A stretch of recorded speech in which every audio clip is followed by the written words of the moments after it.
question that we're posing here is whether rezoning is part of the answer or part of the answer to Southern California's housing crisis. Zoning is supposed to implement a plan or help implement a plan. It's not the end in and of itself, it's a means to the end. So I think the first two criteria for effective zoning that will produce housing is one, that it is implementing a plan and you're trying to make something happen in an area.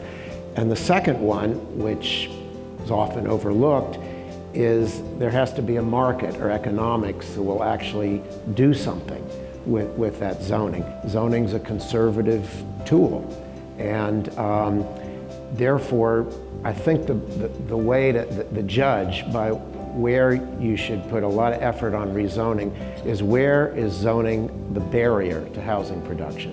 What we did at Metro when I was there was we recognized the issue, and I think everybody knows we're building out an extensive transportation system here, a lot of new rail transit through measures R and M. And we saw that many of the cities that it goes through, there are 88 cities in this county, it's not just the city of LA.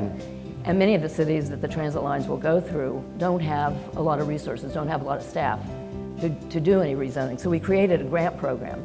So our solution was more to empower the communities, let them do the land use planning, but give them some money to actually get through a hurdle, whatever it was, whether it was creating an EIR or doing a general plan or a specific plan, whatever it might be, that would allow them to increase the density. We do have long-range plans in Los Angeles. How we implement those plans, I think, is really of critical importance to this group in terms of aligning the zoning with those plans. We have what's called the regional centers. Hollywood, Century City, Westwood, there are identified areas that are our growth engines, plus the corridors on those areas. But in terms of some success stories, we've also had some initiatives, kind of land in our laps.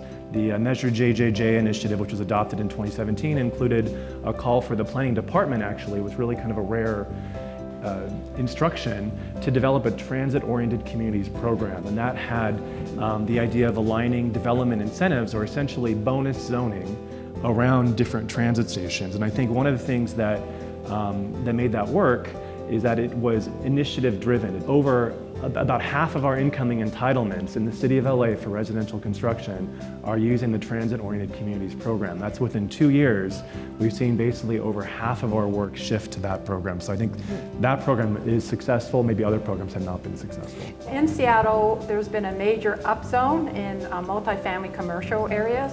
And surprisingly, there's also a major upzone in single-family neighborhoods. The upzone in multifamily neighborhoods is basically called a mandatory housing affordability. So developers can get additional height, FAR, density. If you include 20 or 25% of your units as affordable to workforce folks, then your whole entire building would be property tax exempt. So that's called the multifamily tax exemption program. So we have a lot of really interesting ideas to incentivize affordable housing.